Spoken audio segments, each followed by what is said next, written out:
Good morning. I wanted to make a video to talk about myth and the Bible. So, as a Jehovah's Witness, you're taught that the Bible is a history-proven fact. I was raised as a child to uh, have lessons from these historical characters because at that time magic and miracles did happen. But myth is not particular to stories of creation, and with magic is not particular to only Christians, but also all many different groups. Because historically, if you look at non-biblical sources from scholars, from the archaeologists, you can find that there are the first human settlements of villages are in the Middle East, near Egypt, and about 5,000 years before Christ. So they started with agriculture there and settlements, and they had enough food to be able to make a market out of it. So they had a state that built to be able to manage like a king that would be able to manage, or a pharaoh that would be able to manage the manpower. So, for example, they would build, some people would develop expertise in building tools, others in building houses or pyramids, and they had the devotion to the gods, and it was a polytheistic religion. So they had Babylon, and the Sumerians were the first civilization, the first city in civilization, and they had their own stories and the characters that had to deal with the gods, similar to the Greeks that had the mythology. They had their own pantheon of gods and stories that dealt with monsters, supernatural, the creation of the world, the interaction between men and the divine, and heroes. So usually the hero is somebody's that sets out on a quest, and maybe they have divine status or miracle birth or something. The point is, it's very common.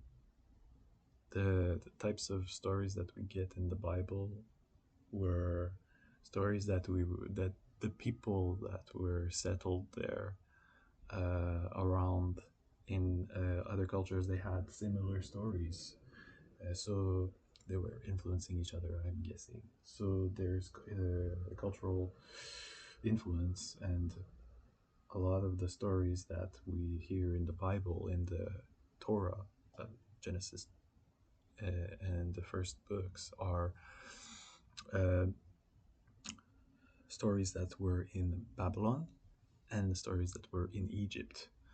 So these were just taken from, just sampled. Okay, the flood story, for example. There's a flood story in the Gilgamesh epic, and but the Gilgamesh epic was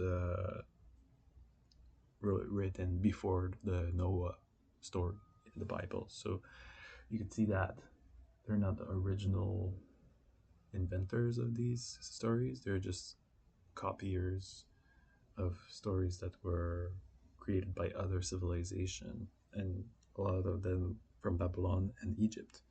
And a lot of them, they're not portraying their inspiration in a the people that they copied, they're not portraying them in the positive light. So I'm guessing the Israelites were trying to separate themselves, finding their own national identity, and that meant having a common story. And the the Bible was written only after when after the destruction of Jerusalem in around 600 before Christ. So before that, they didn't have the written those are written. So who knows what happened then? There's probably a lot of things that how can we know? There's no recollection of anything. And is there a historical figure that is named Moses? Is there a historical figure that's named Abraham? We don't know. And but we do know that what's written in the Bible is not true because there's no archaeological evidence for it. For example, the big wars that were happening with the Israelites and Canaan, and so there's no written record outside of the Bible of any of those things, or the numbers are always exaggerated, and so obviously the the what I learned is that all of those things are myths. They never happened.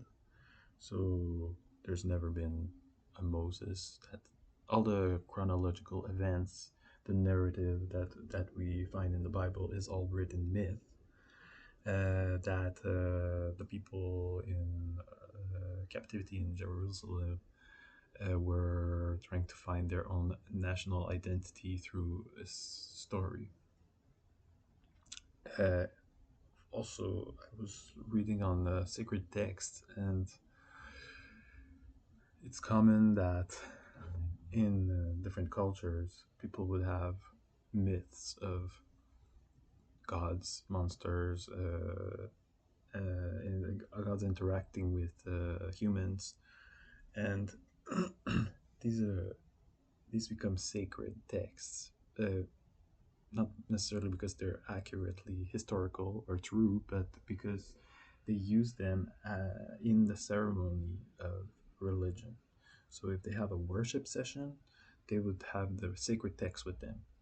Uh, Maybe they could read from it, but just the simple act that the sacred text is with them while they are having their spiritual activity, their religious ceremony, that's the use of the sacred texts. So, uh,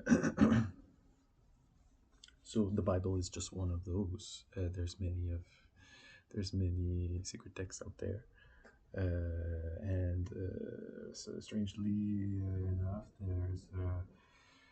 there's Christianity became the big religion of Rome uh, around 300 after Christ, and so they before the Romans had many gods.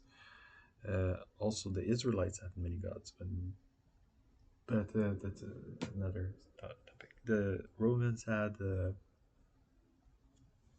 wanted to unite the empire through one religion, one culture, one language, so there's no fighting between each other with different opinions and different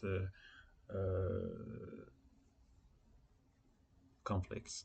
So the Pope and the Emperor Constantine, they made Christianity the main religion. So it was you needed to become a Christian. That's the state that wanted that to unify everybody. So from then on, all the peoples that were conquered by the Romans, which includes English, Anglo-Saxon people, French, Spain, all these places around in Europe where my ancestors are from. They were forced to become Christian and adopt that monotheistic religion. So I'm thinking this is where this all comes from.